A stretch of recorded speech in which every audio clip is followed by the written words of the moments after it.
set, 11 o'clock on the dot, so we will kick off. So welcome to the WMCA board meeting. Just so everybody knows, I am very conscious that everybody is incredibly busy addressing the coronavirus situation. I don't intend to make any comment about it in this meeting, or indeed, unless anyone wants to bring it up under A or B, address it at all. We just take it, accept it as background, and we will concentrate on the business in hand that we have to address. I think that's the most efficient use of time and allows us to get people to their responsibilities. Okay, so any apologies for absence? I have got 4 addressed. From Sean Davis, Councillor Peter Nutting from Shropshire, Mandy Thorne from the Marches LEP, and David Lane, Chair of the Audit, Risk and Assurance Committee. I'm just wanting to see if anybody else wishes to indicate their apologies. Perhaps the best way of doing it would be just rather than have lots of names shouted out in this forum, just ping it through to Tim as a note. That would be the simplest way of dealing with that, I think. Yeah, you happy with that, Tim? Yes, we have had 4 more actually, Mr. Mayor. I'll just give them to the meeting. Nick April from Country Warwick, Councillor Julie Jackson from Nuneaton, Tim Pyle from GPSEP, and Councillor Seb Lowe from Rugby Borough Council. Lovely, thank you very much. And if there are any others, you can just ping them through to Tim so he can record them accurately. Number 2, the declarations of interest. I haven't had any sent in before, and I suspect there are no others, but I will just pause to see if there are. Nobody coming through, so that's okay. Number 3, then, the minutes of the meeting of the 24th of July. I hope that they are both accurate and accepted. I will again just pause to see if anyone wishes to challenge anything in them. Not seeing any hands or hearing anybody, so that too is agreed. Number 4, the forward plan is all there for the next few meetings. Don't know if anybody wishes to contribute on the forward plan. It's usually just for information. Number 5 then is the chair's remarks, and the only thing I think I have to do fully is of course to confirm that Councillor Maria Crompton is going to be our portfolio lead for public service reform and the social economy, and she did actually, Maria will speak for herself, but chair the first PSR board last week. So Maria, thank you for agreeing to do that. I don't think there's anything else I have to cover, in which case item number 6 on the agenda is the update on the annual planning and delivery. And this is in Deborah's name, so I'm going to pass over to Deborah. So Deborah. Okay, thank you very much, Mr. Mayor, and good morning, everybody. So this report advises the board of some minor changes to the portfolio deliverables, which will ensure our planned delivery, enabling and influencing activity better supports the region's responses to and recovery from the COVID-19 pandemic. So it also follows the report that was presented to the board on the 5th of June, which provided an update on the 2020-21 delivery planning. And it sets out the rationale for not publishing our portfolio deliverables as part of an annual plan document, as we've done in previous years. So you will appreciate that the full economic, social and health impact of COVID-19 is not yet known, although it feels like we're experiencing it on a daily basis. But within that context, the priorities for longer term delivery from the pandemic are still, to an extent, in development. But what we do know is there is a significant change to the environment within which the combined authority is operating. And there's significant research analysis and other evidence that points to the priority themes and principles that we need to focus on to lead, support and enable the region's recovery. So, for example, the State of the Region report presented to the board in July sets out a number of policy challenges and the work and engagement that we're undertaking through the COVID-19 Economic Impact Group, the Recovery Coordination Group and the development of the Recharge West Midlands proposition to government all points to a number of areas that we will need to have an increasing emphasis on through our portfolio activity. And I'd like to remind you again of the priority themes and principles that have been highlighted through our engagement work, and those are detailed in section 3.3. So with that context in mind, we've reviewed the portfolio deliverables that were approved as part of the budget in 2021 report presented to this board in February, and we've assessed whether any changes are needed with you as portfolio holders. So section 4 of the report summarises our initial conclusion and current position, which is that while some of the supporting activity to realise deliverables will need to be revised and repurposed, the majority of the high-level deliverables themselves still remain relevant. And as you would expect, the pace and focus of some of the activity to deliver these portfolio deliverables has changed, and paragraphs 4.3 through to 4.8 in the report provides examples of this. The table at paragraph 4.9 provides a full summary of changes to the deliverables and amended activity. And the tables at Appendix 1 provide the board with a succinct summary of what we propose are the current high-level deliverables for each portfolio. So in addition to the portfolio activity, I think it's really important to draw out some examples of how the demands on the combined authorities' enabling and support functions have been shaped by COVID and the need to support the region's political leadership, representation and lobbying in response to it. There have been additional demands on those services and organisational capacity, which I don't think should be underestimated. And paragraph 4.5 provides some examples of that, such as supporting the establishment and servicing of new regional forums that facilitate recovery planning, such as the Recovery Coordination Group and the Mayor and Leaders Recovery Forum. And also a repurposed economic impact group. There's also the need to mobilise organisational capacity to support the development of regional submissions to government on funding. For example, the Get Britain Funding Fund, Building Fund, as I'm sure you appreciate, took a lot of blood, sweat and tears from not just from us as an organisation, but from you as our board as well. And also informing new national policy legislation, for example, the Local Recovery and English Devolution White Paper. And these activities are in addition to what was planned as business as usual support to portfolio delivery. I'm mindful, Mr. Mayor, that elsewhere on the agenda for today's meeting, there's a report setting out the authority's latest financial position. So I want to be clear that currently the demands and the flexing of our capacity and delivery as set out in the report are being accommodated with the approved budgets and existing portfolio resources. So in that sense, there are no direct financial implications arising from this report. We've deliberately kept this report high level to ensure clarity, but as the report says, we will be bringing a comprehensive half-year review of delivery to the board in November. And that document will provide more details on the activity supporting portfolio deliverables and articulate how the context has changed for and impacted on each of your portfolios. It will also provide examples of delivery and draw out any issues, challenges and risks.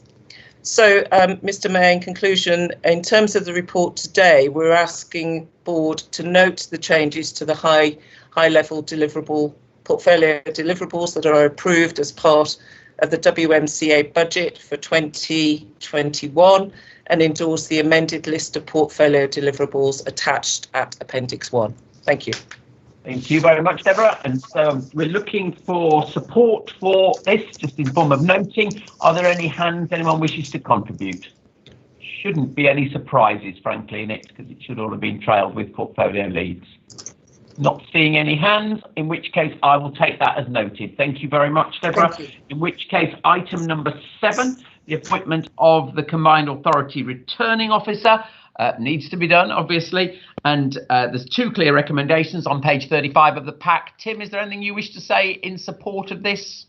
No, this report just proposes that Martin Reeves be appointed as the returning officer, and unless there are any questions, I think the report is self-explanatory. Lovely, and I'm sure no one will argue with Martin, so that's accepted then, and not seeing any hands coming up. Thank you very much, everybody. And then similarly, on page 39, item number 8, the reappointment of the Audit, Risk and Assurance Committee Chair, David Lane, for a further 12 months. And as the paper says, his term, of course, did coincide with the mayoral term, but this is a bit of tidying up given the extension of that. And I'm actually very grateful to David for agreeing to do a further year. So again, Tim, anything you want to say about this?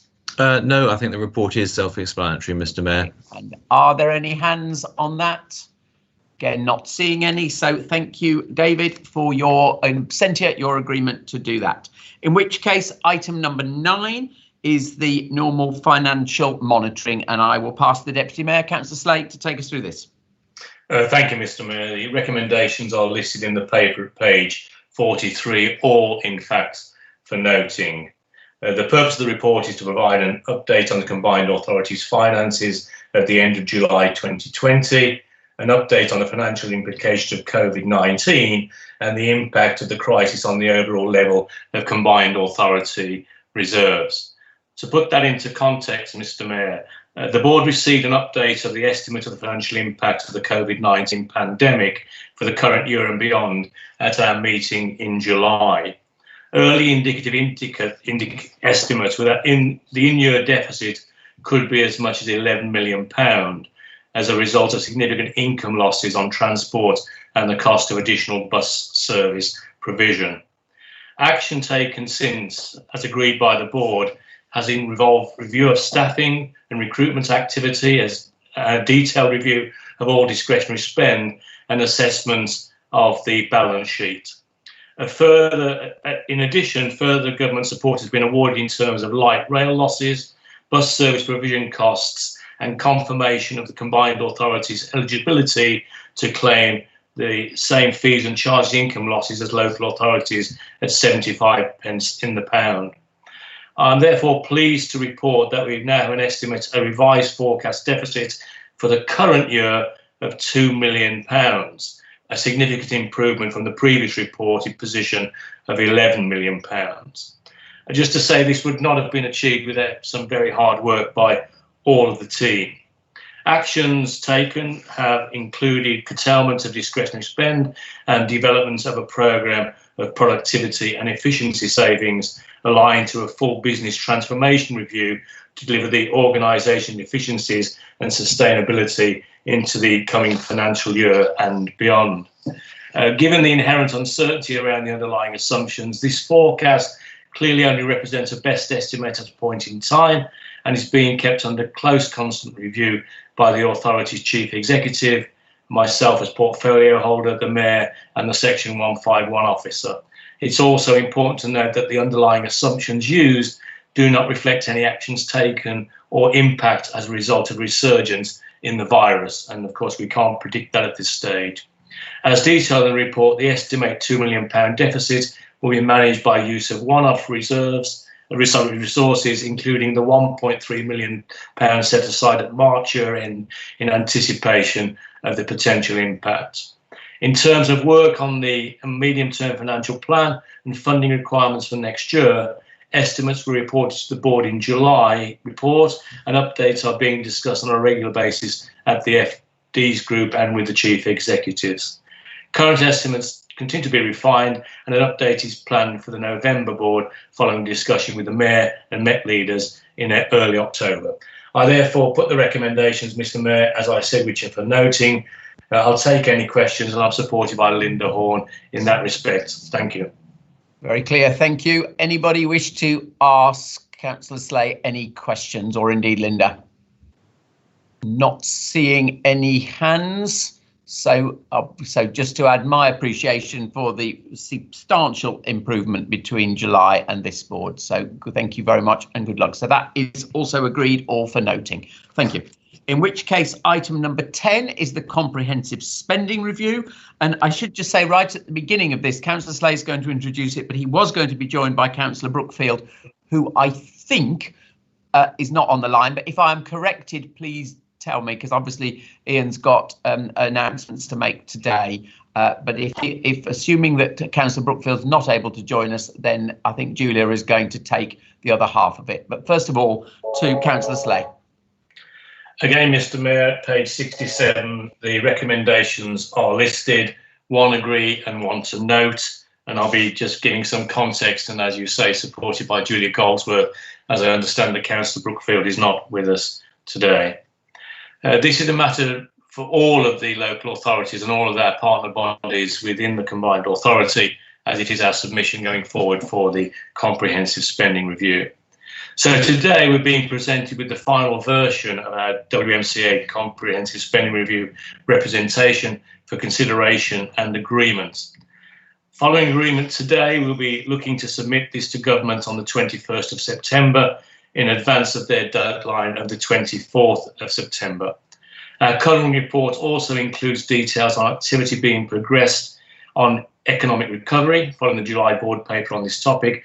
And at the point, I will hand over to Julia to give you further insight into that. Just to be clear, government guidance on the CSR was issued in July. I'm not going to go into the finer detail, but in essence, it's quite comprehensive what government were looking for. Our approach taken by the combined authority is that members agreed to develop a joint representation to be signed off by the WMCA board today, centering around our strategic narrative of levelling up and green recovering with a core foundation of sustainable funding. In order to develop the representation presented today, the submission was broken down into 4 thematic projects, each with appointed leads from the WMCA and a local authority. The thematic themes are infrastructure, economy and skills, public services, financial sustainability. Our representation has been developed to align with the work being progressed by the Devolution Strategic Group on the local recovery and English devolution white paper, including the submission made on behalf of the region on the 14th of August. Our representation also takes forward the proposals outlining the Recharging the West Midlands investment proposition, which I think Julia Goldsworthy may offer some further advice on. The submission also progressed our work on community recovery, building on information shared by the RCG members on priorities for regional activity. The next steps, again, following discussion today and sign up by the CSR representation, we were aimed to submit to government on the 21st because they've set a deadline of the 24th. Direct engagement with government is being coordinated and aligned with our DO activity, and will continue following our submission. Following approval today, design summary versions of our submission will be prepared to support wider engagement with other partners and to ensure we can continue to speak with one voice as a region in setting out our asks and our priorities. At this point, I'll hand over to Julie Goldsworthy to give you some further information on the report and its contents. Julia. Thank you very much, Councillor Slay. So as well as setting out ambitions for the spending review, this report also updates the board on the economic recovery activity and the plan that was set out in July's board session. First, though, it is worth stressing that the region has been consistent in using our local industrial strategy and the work on the region's distinctive sector strengths to shape the plan to recharge the economic recovery, and this has now flowed through into the spending review submission. So just to cover some of the activity that the last few weeks have seen since we last reported to board, there's been short-term intensive work to secure delivery of the region's £3.2 billion plan to recharge the West Midlands economy. The steering committee has provided support across all 31 projects by reflecting on government feedback and helping prioritise those subject to immediate interest. For the others, we've made sure that we've fed them through into the spending review submission. So we are working on a clear route to delivery for all of them. We've also delivered the £66 million of investment into the 8 Getting Building Fund projects by securing terms with government. And then over the longer term, we've been working to drive the transformation of our economy that's green and fully inclusive across the whole patch. So on Monday, the said board noted the economic dashboard, which shows the number of youth payments has doubled since March. That's an extra 20,000 young people who are now facing a more difficult future because of their lack of training or work now. And they also agreed to develop an ambitious new research plan to strengthen our evidence and evaluation base, such as improving our forecasting models and outcomes models to be better capture the distributional impact of policies and projects. clearly, as local authorities elect and the combined authority, we've needed to be pragmatic and agile, and shifting our emphasis according to what's needed to drive the economy. So our activities have been reflected in the updated deliverables that you've seen and have heard in an earlier report. So this is the update on economic recovery, and Councillor Brookfield looks forward to bringing further details in future months. Okay. Mr. Mayor, just to add to that, this has been considered by both the Programme Board and the Overview and Scrutiny Committee on the 7th of September. The recommendations are listed, but we'll take any questions if there are any, Mr. Mayor. Yes, and the first hand I see is from the Police and Crime Commissioner, David. Yeah, thank you very much indeed, Mr. Mayor. And I may have some music for Councillor Slay's ears, so this may be helpful. My attention was drawn on item 10 to the Appendix 1, in particular sections 2.1, 2.2, about bringing in extra jobs to the economy. And you know, I've always said that I stand ready to assist wherever I can in this regard. And I think there's one area where we can perhaps create a virtuous circle for police and our funding, but also for the wider economy as well. And it's on the issue of police stations, which are very much underused at the moment. Particularly, we've got Sutton Coldfield and Solihull police stations, which are only 10% and 20% used respectively. I mean, this is because, of course, we've got 2,200 fewer police officers than we used to have, and we don't anticipate in the near future having use for all that space. So at the moment, we're having to maintain those buildings, which are largely empty, is a burden to the taxpayer, and we could be better using that money to provide more police services, which are very much needed at the present moment. So we have in the region of 3,000 square meters of space that's available at the moment that is not being used. And I've copied you in, Mr. Mayor, to a letter that I sent to Michael Gove, the Cabinet Secretary, to have a look to see if we can help his agenda as well of bringing some of the civil servants out of London and bringing them into provincial areas, if we could actually assist. Now, I've not had a response just yet, although I'm expecting one very soon, whereby we could co-locate civil servants in those police stations, which would bring people into those areas. It would bring several hundred new jobs. Sutton Coldfield Town Centre, I know, is struggling very much at the present moment. Solihull, less so, but probably doing quite well in comparison. But nevertheless, bringing in several hundred civil servants on medium to high pay would be very, very helpful in those town centres. It would also, in time, provide some sort of high quality, well-paid jobs in those areas as well, and bring them out of London. It strikes me as well that both the police stations are on good transport links, both bus and rail, so it seems to be ideal. So there's a virtual circle here. It has always been my ambition to keep those police stations open, to keep the police presence in those areas and the front desk as well. But if we can lift that burden to the taxpayer of having to pay for this empty space and use that money for the purpose of providing more police officers, that would be extraordinarily helpful. And it would help the local economy in those areas, and it would provide good quality jobs in those areas. So, as I say, I've always stood ready to assist if we can, if we get some sort of agreement for civil servants to use that space. That would help a lot of ambitions. I know discussions have been going on with Solihull Council about the use of the building, and with the Royal Borough of Sutton Coldfield, the Town Council, discussions going on. But if we have support from you, Mr. Mayor, from Solihull Council and from Birmingham, in actually trying to use this space more productively, but also bring in jobs and employment, we would very much welcome that. So I'm ready to assist in this regard and work on the government's ambition as well to bring jobs out of London and put them into sort of other areas. I think this could be an ideal solution for all. Thank you.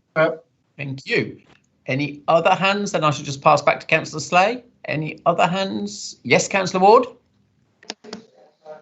Thank you very much. If I could just say that I think the points that David has just made about trying to get civil servants out of London and into areas outside of the southeast is an ambition that's shared across the country, and certainly any move of civil servants to Birmingham, I don't believe should be solely restricted to the city centre. There are areas like Sutton Coldfield where we're going to have space and the opportunity to house civil servants and indeed the services that they fund, both in the city centre and in outer areas of Birmingham. And I think our conversation with government should confirm that and not just limit our conversations to the city centre. And a second point, if I may, I'm very grateful that an earlier draft of this report has been amended so that the report we have in front of us today includes a much stronger reference to doing things at the right level and taking decisions as close to the people as we possibly can,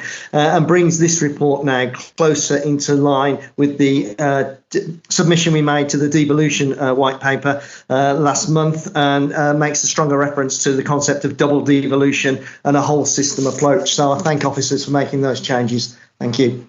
Thank you. Anybody else? Okay, Councillor Slade. Thank you, Mr. Mayor. I'll put the recommendations. So we agree the comprehensive spending review representation should be submitted to the Treasury on behalf of the Wmca at Appendix 1, and to note the update on economic recovery from the July board paper on this topic. Thank you, Mr. Mayor. I'll put those. Thank you. And I presume that we can't. I presume that silence again is acceptance of that. Not seeing any dissent by way of hands, so that is supported and will, as we say, go into government next week. And thank you for the contributions as well.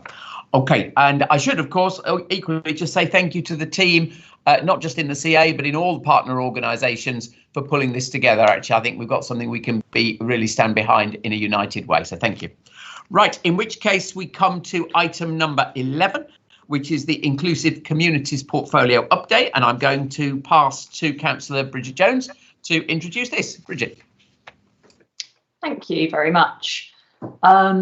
So the board received a report earlier on the meeting agenda summarising a review of planned activity under the various CA portfolios to make sure that activity is still relevant in light of COVID. And this paper is focusing specifically on the Inclusive Communities portfolio and asking the board to note and endorse the updates and the planned activity, including the recent changes to the Young Combined Authority, which I know Chris and Kashmir are here to talk about later, the proposed renewal and refocus of the Leadership Commission and other CEA activity to embed equalities, diversity and inclusion into all that we do.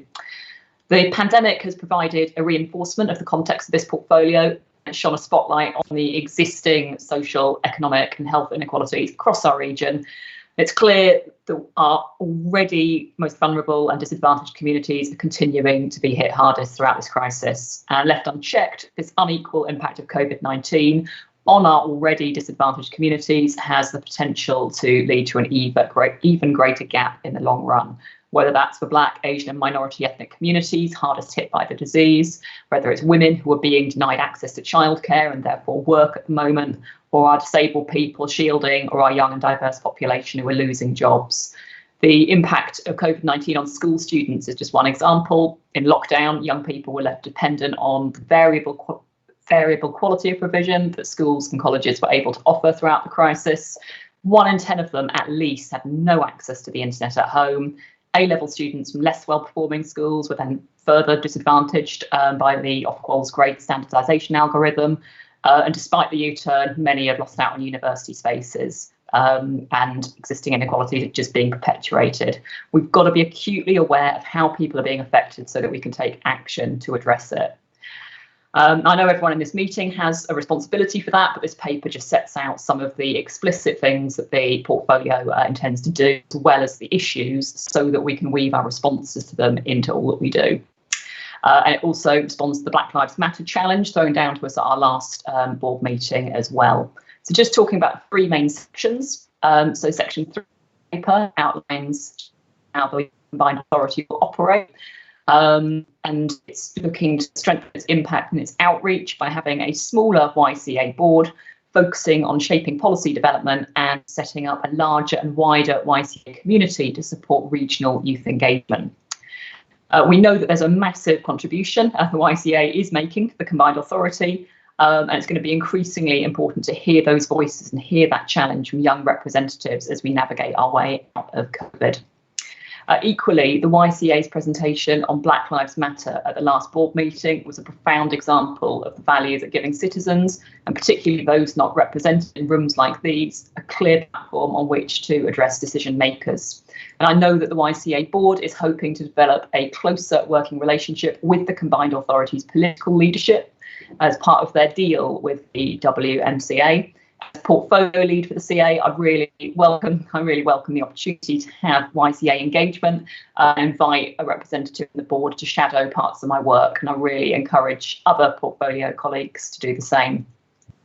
Secondly, on the Leadership Commission, section 4 of the report asks the board to endorse the revival and renewal of Midlands Leadership Commission. As you've heard in the Equalities Update report in July, the Commission are rightly revisiting and reiterating some of their original recommendations from 2018 in response to COVID and Black Lives Matter. And we've engaged with Anita Balla, who is the chair of the original Commission, and Kiran Tehran of UOB, the Commission report author, to discuss activity that can help us and the region address these issues whilst maintaining a wider focus on economic inequality and the challenge faced by many communities. We've agreed that the phase of the Commission activity needs to be action orientated, going beyond asking organisations just to commit to principles to actively driving change through practical interventions and collaborating with communities to shape the delivery of that work. And an outline of the indicative activity has been included in the paper under paragraph 4.6. I think it's just more important than ever to have that Leadership Commission acting as a critical friend to the CA to challenge and support other organisations across the region as well to realise the necessary change here. Because it's only through working with other organisations that the Commission is going to achieve goals. We need the active buy-in of all parts of the system if we're going to create change. And I think the organisations represented here today have a responsibility to lead by example in doing that. Then the third part, CA equalities activity. So in section 5, the report builds on the equalities update that I brought to the board in July and sets out in some further detail the action the CA is taking to embed equalities, diversity and inclusion in the way it plans, decides and delivers. And a key activity to highlight in the programme is the programme, of equality impact assessments, which is being undertaken across the CA portfolio areas, which I believe we need to step up political scrutiny and political ownership of, because it's a really vital check and balance on what we do. For example, we know men and women use transport very differently. That should be recognised in all the decisions we take about buses and trains. We know different groups have different levels of access to quality education. That should be reflected in decisions we make about targeting skills and employment interventions. That's just a couple of examples, and I'd like to take the opportunity to encourage all my colleagues to embrace that process and really focus on making sure that the activity across the spectrum of the CA's work deliberately and determinedly makes a difference for our disadvantaged communities across all of our towns, cities and rural areas that we represent. And just finally, I also want to finish by taking the opportunity to highlight that we're not just here as CA board members, but also as leaders and portfolio holders of our own constituent councils. And there's a huge potential for us to make a difference there too that can contribute to this work. And with my other hats on as the Deputy Leader of Birmingham City Council, we recently published our own action plan on tackling inequalities in Birmingham, where we're facing up to some of our representation issues and taking action to address them. And I know that many others are doing similar things. There's two sides to this. There's our specific actions we're taking, and then there's just making sure that we embed the concept of equality in everything that we do. And we've got to maintain our sense of urgency on this, because that's what the people we're here to represent are demanding of us. And we can only do that if we work together to realise that change. Thank you. Thank you. And I did see Councillor Courts wanted to come in as I throw it open for observations. So, Ian. Just briefly, I mean, Mr. Mayor, there is a report later on from the Young Combined Authority, which is very interesting. And I mean, the environmental portfolio myself, we engaged very early with the YCA, and I certainly welcome their suggestion to establish lead roles. So I think this will be an excellent way of reinforcing the work of the combined authority with the young combined authority. I certainly welcome that. Thank you very much for that encouragement. Are there other hands? Not seeing others, so perhaps I should just say from the chair as well, thoroughly welcome the recommendations in here, and particularly I think the way you describe the Leadership Commission, I hadn't heard it described as such before, but as this critical friend, I think that's a really nice way of thinking about it, and I hope that Anita and Kieran will be encouraged by that, and I very much look forward to their next stage of work, because it does need to be, you're right, that little bit more edgy actually, so I welcome the way that was described. Thank you. Okay, and is there anybody else who wishes to contribute then? Not hearing that, in which case I think it is again on page 101. As Councillor Jones said, it's for noting, but we obviously then get on with the three things that Councillor Jones identified. So thank you for taking us through that. In which case we go to a series of minutes next, and then obviously we've got one paper in private, an important financial paper a little later on. Through the minutes, I will call each of the chairs very briefly, but in the spirit of trying to be efficient with time today, don't feel you have to say a lot. So first of all, to the Audit and Risk Committee, item number 12. We do have apologies from David Lane, as I said, but is there anyone who wishes to say anything about those minutes? Obviously, we covered in the last board the sign off of the annual accounts, and it was written here that that was all done in a clean way. So that's good. But I'm not seeing any hands on that. In which case, Councillor Seckham, number 13, the Wellbeing Board. Is there anything you want to say?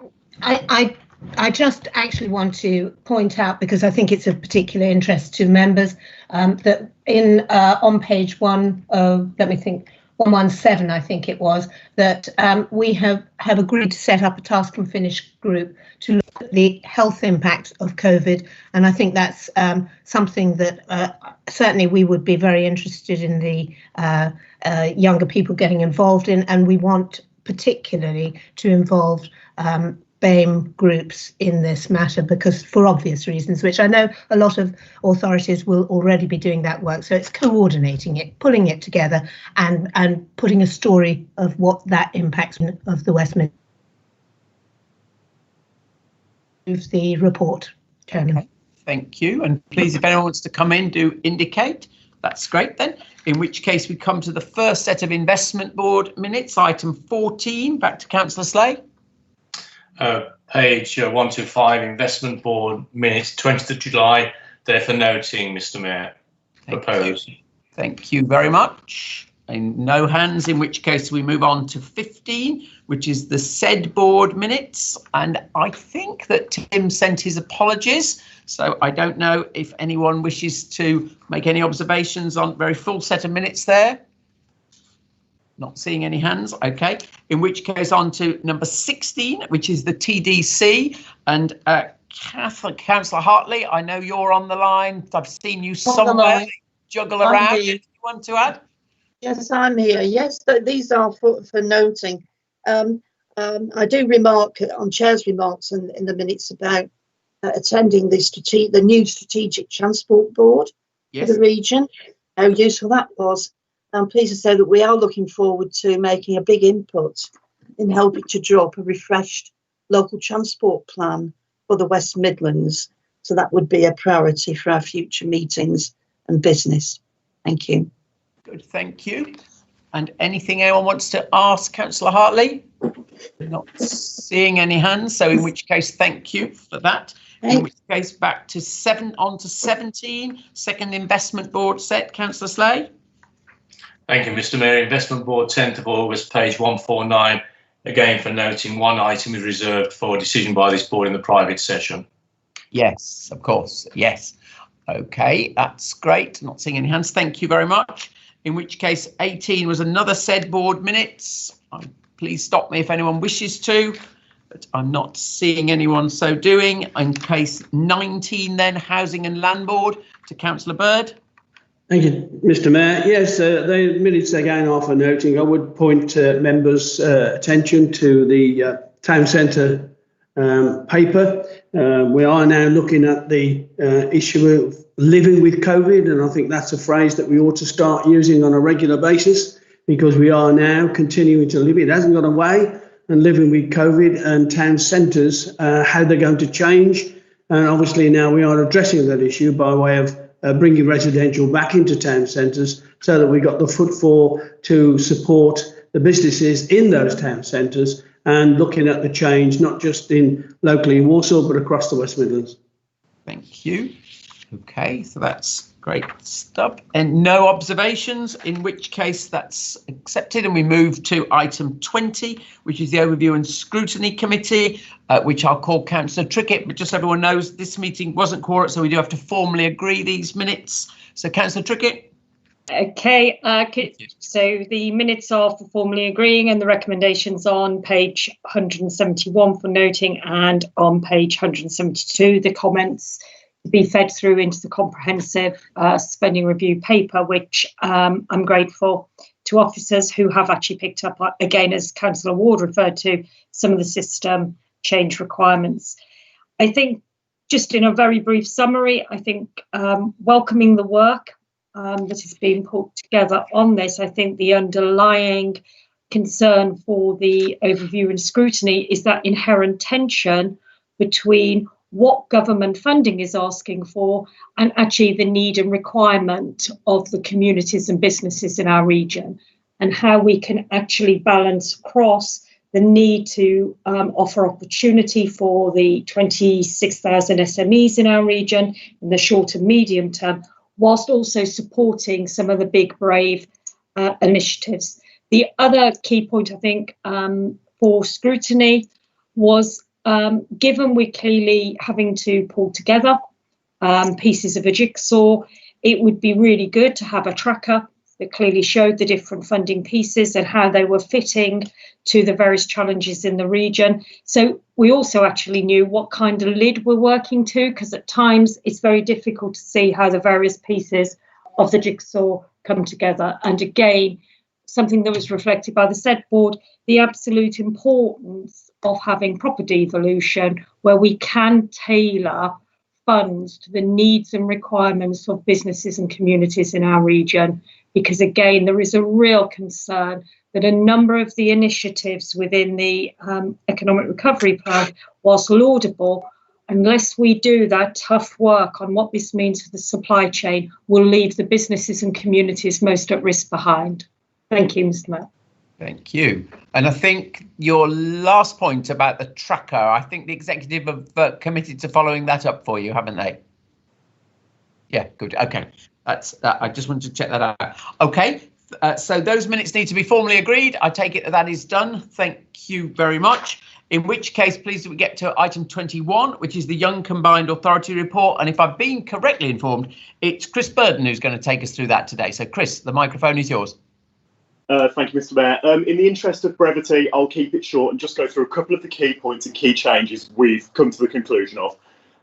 First of all, thank you to the support from Councillor Jones and Councillor Court previously in this meeting. It's really appreciated, and we appreciate the support the Wmca gives us all the time as it stands.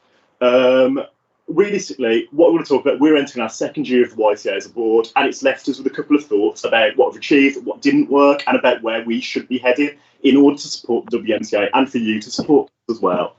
And what we feel like the country is where we recognise that we didn't do enough. So far, we've not done enough to make sure that we made you all properly listen to our voices and that we were properly heard, and that's our fault. So to facilitate improving this, we've decided to go for a bit of a cultural change within the YCA, which has been highlighted in the minutes provided. So let's make some choices, and we want to make it quite clear now. From now on, we're sort of going to be under a different form of management. We're going to be under Wmca, how we can improve the YCA and how we can drive progress forward. As chairs, we would like the opportunity to be able to speak to the leadership of Wmca as well, to be able to exchange that information between us. So really, we come to you with an ask, and this is why I wanted to go over the minutes. We come to you with the ask of, let's work together, let's build those relationships between you and our portfolio members, build the links and use this as a mutual learning experience. It's not just for us to learn off you or for you to learn us. We want that exchange of information so that we can do this as best as possible. Thank you. Thank you. And I think you heard a direct response from Councillor Courts as well as an endorsement from Councillor Jones earlier on, and I'm sure others will have heard it as well. Does anyone want to come in and respond to what Chris said? No? Okay, well, Chris, thank you for taking us through it with clarity and brevity. Okay. Thank you very much indeed. And good luck to you in your co-chair role then. Thank you very much. Okay, right. In which case, item number 22 on the agenda is the formal exclusion of the public and press. So if you are on the line as a journalist, you need to close down now. And because we are, just to read it out formally, the WMCA board is recommended to exclude the public and press from the meeting for the following item of business is likely to involve the disclosure of exempt information.